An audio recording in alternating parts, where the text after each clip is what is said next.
வணக்கம். இலங்கை ராணுவம் கைது செய்துள்ள காரைக்கால் மீனவர்களை விடுவிக்க பிரதமர் நடவடிக்கை எடுக்க வேண்டும் என்று முதல்வர் ரங்கசாமி கோரிக்கை விடுத்துள்ளார். தமிழக காரைக்கால் மீனவர்களை இலங்கை கடற்படை அடிக்கடி சிறைபிடிக்கும் சம்பவங்கள் தொடர்ந்து நடந்து வருகிறது. அதுபோன்று கடந்த ஜூலை மாதம் காரைக்காலில் இருந்து மீன்பிடிக்க சென்ற காரைக்கால் மீனவர்கள் 23 பேரை கைது செய்து சிறையில் அடைத்த இலங்கை ராணுவம் புதுவை அரசு மத்திய அரசு வலியுறுத்தியதை அடுத்து மீனவர்களை மட்டும் விடுதலை செய்தது. ஆனால் அவர்களது படகுகள் விடுவிக்கப்படவில்லை. எனவே மீனவர்களின் படகுகளை இலங்கை அரசிடமிருந்து பெற்றுத் தருமாறு கோரிக்கை விடப்பட்டுள்ள நிலையில் கடந்த 15ஆம் தேதி 4 படகுகளில் மீன்பிடிக்க சென்ற 22 மீனவர்களை இலங்கை கடற்படையினர் கைது செய்தனர். இதுகுறித்து இந்திய கடலோர காவல்படை மாவட்ட நிர்வாகம் புதுவை அரசிற்கு தகவல் தெரிவித்தது. இந்நிலையில் காரைக்கால் மீனவர்களை விடுதலை செய்ய இலங்கை அரசுடன் பேசி உரிய நடவடிக்கை எடுக்க வேண்டும் என்றும் அவர்களது படகுகளை விடுவிக்க வலியுறுத்தியும் பிரதமர் மன்மோகன் சிங் மற்றும் வெளியுறவுத்துறை அமைச்சர் சல்மான் குர்ஷித் ஆகியோருக்கு முதல்வர் ரங்கசாமி கடிதம் எழுதியுள்ளார். 10 மாத சம்பளம், போனஸ் ஆகியவற்றை வழங்க கோரி ஏஎப்டி மில் ஊழியர்கள் போராட்டத்தில் ஈடுபட்டனர். புதுவை ஏஎப்டி மில் தொழிலாளர்கள் 10 மாத சம்பளத்தை பட்டுவாடா செய்ய வேண்டும், தீபாவளி போனஸை வழங்க வேண்டும், மில்லை நவீனப்படுத்தி இயக்கிட வேண்டும் உள்ளிட்ட பல்வேறு கோரிக்கைகளை வலியுறுத்தி பல கட்ட போராட்டங்கள் நடத்தியும் பலன் இல்லாததால் அதிருப்தி அடைந்த நிலையில் மில் பிரதான வாயில் முன்பு போராட்டத்தில் ஈடுபட்டனர். கூட்டமைப்பு தலைவர் தனுஷ் தலைமையில் பொதுச் செயலாளர் முத்தமிழன் முன்னிலையில் நடந்த போராட்டத்தில் 200க்கும் மேற்பட்ட தொழிலாளர்கள் கலந்து கொண்டு 10 மாத சம்பளம், தீபாவளி போனஸ் வழங்க கோரியும் மில் தலைவருக்கு எதிராகவும் கோஷம் எழுப்பினர். இதனால் அங்கு பெரும் பரபரப்பு ஏற்பட்டது. தகவல் அறிந்து வந்த போலீசார் போராட்டக்காரர்களுடன் பேச்சுவார்த்தை நடத்தியும் அவர்கள் போராட்டத்தை தொடர்ந்தனர். மேலும் இதன் பிறகும் மில் நிர்வாகம் சம்பளம், போனஸ் வழங்கவில்லை என்றால் அடுத்த கட்டமாக அரை நிர்வாண போராட்டம் நடத்தப்படும் என்று தெரிவித்தனர். பின்னர் நீண்ட நேரம் கோஷங்கள் எழுப்பி ஆர்ப்பாட்டம் செய்துவிட்டு பின் கலைந்து சென்றனர். ஏஎப்டி பல மாதங்கள் மூடப்பட்டுள்ளது. 11 மாதம் சம்பளம் வழங்கல. இதால ஏஎப்டி தொழிலாளர் குடும்பம் பல கஷ்டத்தை இன்னலுக்கு ஆளாக்கியுள்ளோம். இப்போது எதிர்வரும் தீபாவளி பண்டிகை வருது. இதுக்கு போனஸ் மற்றும் சம்பளத்தை வழங்கினது பல முறை கேட்டோம். ஆனா புதுச்சேரி அரசு இது வரைக்கும் அறிவிக்கவில்லை. அது மட்டும் இல்ல, ஏஎப்டி தொழிலாளர்கள் துணி உற்பத்தி செய்வாங்க. தீபாவளிக்கு 3500 துணி கூப்பன் கொடுப்பாங்க. அந்த துணியும் வழங்காம இந்த புதுச்சேரி அரசு செயல்படுவதால உடனே சம்பளம், போனஸ் மற்றும் துணி பில் வழங்க வேண்டும் என்று இந்த சாலை மறியல் செய்கிறோம். இதுக்கப்புறம் புதுச்சேரி அரசு சம்பளம், போனஸ், துணி பில் வழங்கணும். அப்படி வழங்காத பட்சத்தில் இரு நாட்களை சட்டசபை நோக்கி ஏஎப்டி தொழிலாளர் குடும்பங்கள் அரை நிர்வாணத்தோட போராட்டம் நடைபெறும் தெரிவித்துக்கொள்ளும். ஏன்னு சொன்னாக்கா இன்னைக்கு எல்லாத்தையும் உருவிட்டு பாண்டிச்சேரி அரசு ஏஎப்டி தொழிலாளர் அரை நிர்வாணம் வச்சிருக்கிறாங்கன்றத வலியுறுத்துற முறையில் அரை நிர்வாண போராட்டம் ஓரிரு நாள் எங்களுக்கு போனஸையும் சம்பளத்தை அறிவிக்கலை என்றால் அரை நிர்வாண போராட்ட சட்டசபை முன் நடத்துவோம் என்பதை தெரிவித்துக் கொள்கிறோம். புதுவையில் தீபாவளி பண்டிகையை முன்னிட்டு ஆதிதிராவிட மக்களுக்கு இலவச வேட்டி சேலைக்கான டோக்கன் நாளை 23ஆம் தேதி முதல் வழங்கப்படும் என்று அமைச்சர் ராஜவேலு தெரிவித்துள்ளார். புதுவையில் தீபாவளி பண்டிகையை முன்னிட்டு ஆதிதிராவிட மக்களுக்கு இலவச வேட்டி சேலை வழங்கப்படும் என்று முதல்வர் ரங்கசாமி அறிவித்தார். அதன்படி ஆதிதிராவிடர் நலத்துறை சார்பில் 18 வயது நிரம்பிய அனைத்து ஆதிதிராவிட மக்களுக்கும் இந்த ஆண்டு தீபாவளி வேட்டி சேலைகளை மகளிர் மற்றும் குழந்தைகள் மேம்பாட்டுத் துறையின் கீழ் இயங்கும் அங்கன்வாடி ஊழியர்கள் மூலம் வழங்குவது குறித்த ஆலோசனைக் கூட்டம் அமைச்சர் ராஜவேலு தலைமையில் நடைபெற்றது. ஆதிதிராவிடர் நலத்துறை இயக்குநர் பன்னீர்செல்வம், சமூக நலத்துறை இயக்குநர் உத்தமன், மகளிர் மற்றும் குழந்தைகள் மேம்பாட்டுத்துறை இயக்குநர் மீனாகுமாரி, அமுதசுரபி மேலாண் இயக்குநர் சண்முகம், பான்டெக்ஸ் மேலாண் இயக்குநர் கற்பகநாதன் மற்றும் அதிகாரிகள் கலந்து கொண்ட கூட்டத்தில் புதுவை, காரைக்கால் மற்றும் ஏனாம் பகுதிகளில் உள்ள ஆதிதிராவிட மக்களுக்கு 6 கோடி ரூபாய் செலவில் தகுதியுள்ள 2,40,000 பயனாளிகளுக்கு இலவச வேட்டி சேலை வழங்க முடிவு எடுக்கப்பட்டது. அதன்படி புதுவையில் நாளை 23ஆம் தேதி முதல் 26ஆம் தேதி வரை அனைத்து வேலை நாட்களிலும் அந்தந்த பகுதிக்குட்பட்ட அங்கன்வாடி மையத்தில் காலை 10 மணி முதல் மாலை 5 மணி வரை டோக்கன் வழங்கப்படும் என்று அமைச்சர் ராஜவேலு தெரிவித்தார். புகைப்பட வாக்காளர் அட்டையில் தவறுகள் இருந்தால் அதனை சரி செய்து கொள்ள தேர்தல் துறை வாய்ப்பு அளித்துள்ளதாக கூடுதல் தலைமை தேர்தல் அதிகாரி தெரிவித்துள்ளார். இதுகுறித்து கூடுதல் தலைமை தேர்தல் அதிகாரி பங்கஜ்குமார் ஜா வெளியிட்டுள்ள செய்திக்குறிப்பில், புகைப்பட வாக்காளர் பட்டியல் சுருக்குமுறை திருத்த பணி கடந்த 10ஆம் தேதி துவங்கப்பட்டு வரும் 1ஆம் தேதி வரை நடைபெறுகிறது. எனவே வரும் 1/1/2014 அன்று 18 வயது நிறைவு அடைந்தவர்களாக இருந்தால் தங்கள் பெயரை வாக்காளர் பட்டியலில் சேர்க்கலாம் மற்றும் புகைப்பட வாக்காளர் அடையாள அட்டை பெற்றவர்கள் பட்டியலில் இடம்பெற்றுள்ள பெயர், வயது, புகைப்படம், விலாசம் ஆகியவற்றில் உள்ள தவறுகளை சரி செய்து கொள்ளலாம் என்றும், மேலும் வெளிநாட்டில் வசிக்கும் இந்தியர்கள் அந்நாட்டில் குடியுரிமை பெறாமல் இருப்பின் தங்கள் பெயரை வாக்காளர் பட்டியலில் புதியதாக சேர்க்கலாம் என்றும் குறிப்பிடப்பட்டிருந்தது.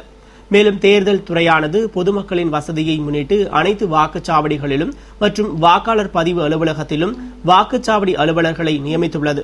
எனவே அனைத்து வேலை நாட்களிலும் காலை 8:45 மணி முதல் மதியம் 1 மணி வரையிலும், மதியம் 2 மணி முதல் 5:45 மணி வரையிலும் மற்றும் சிறப்பு முகாம் தினமாகிய 27ஆம் தேதி காலை 9 மணி முதல் மாலை 6 மணி வரையிலும் பணி நடைபெறும் என்றும், வாக்காளர் தங்கள் வீட்டில் இருந்தபடியே எளிமையான முறையில் பெயரை சேர்க்க இணையதளத்தை உருவாக்கியுள்ளதால் அதிலும் விண்ணப்பிக்கலாம்.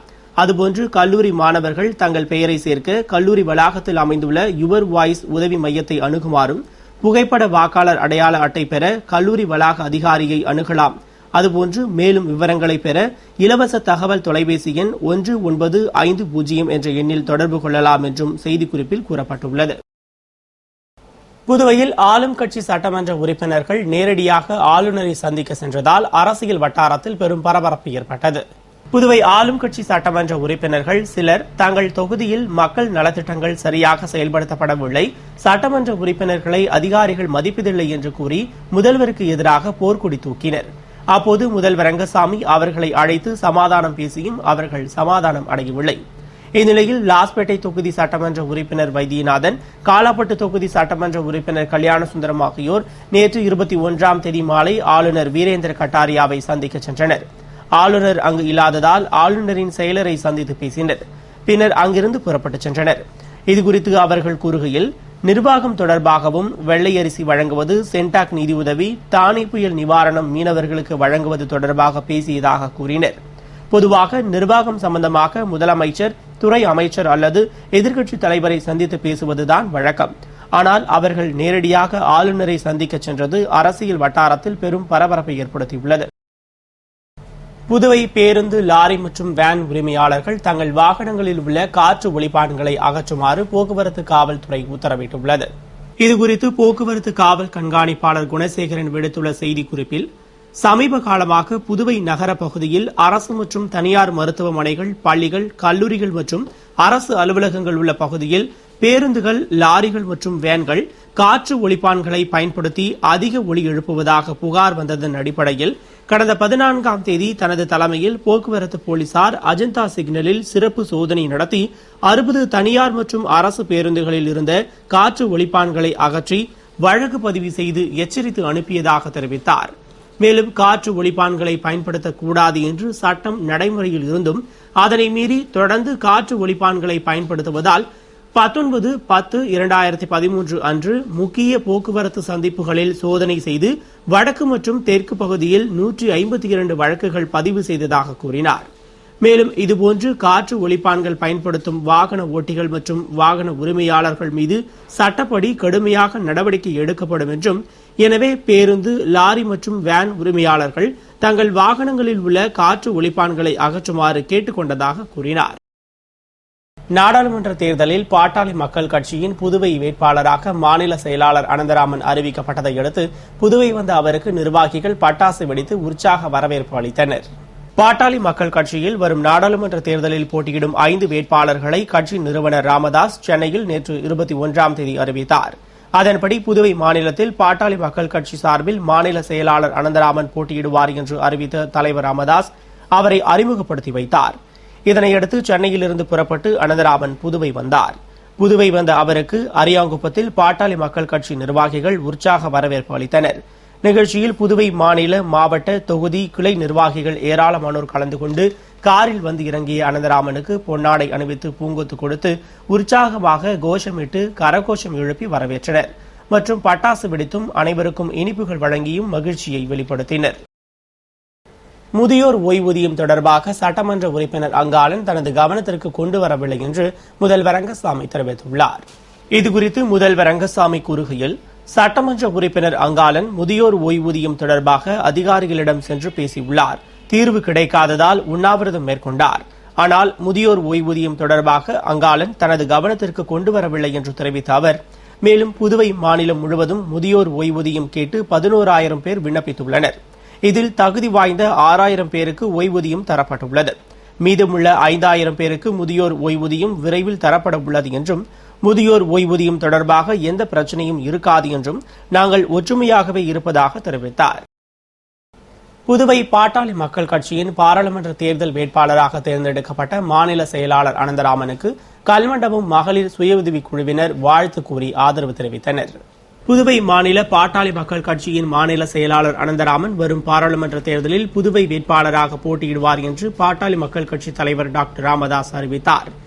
இதனையடுத்து நெட்டப்பாக்கம் கல்மண்டபம் மகளிர் சுய உதவிக் குழுவினர் பஞ்சவர்ணம் வாசுகி ஆகியோர் தலைமையில் மாநில செயலாளர் அனந்தராமனை நேரில் சந்தித்து பொன்னாடை அணிவித்து வாழ்த்து கூறி தமது ஆதரவினை தெரிவித்துக் கொண்டனர். அப்போது மாநில ஆலோசகர் ராமகிருஷ்ணன், தொகுதி தலைவர் ராமகிருஷ்ணன், பசுமை தாயக மாநில செயலாளர் கணபதி, இளைஞரணி துணை செயலாளர் மூர்த்தி, தொகுதி செயலாளர் சேகர் உள்ளிட்ட நிர்வாகிகள் பலர் உடனிருந்தனர். இத்துடன் செய்திகள் நிறைவடைந்தன. வணக்கம்.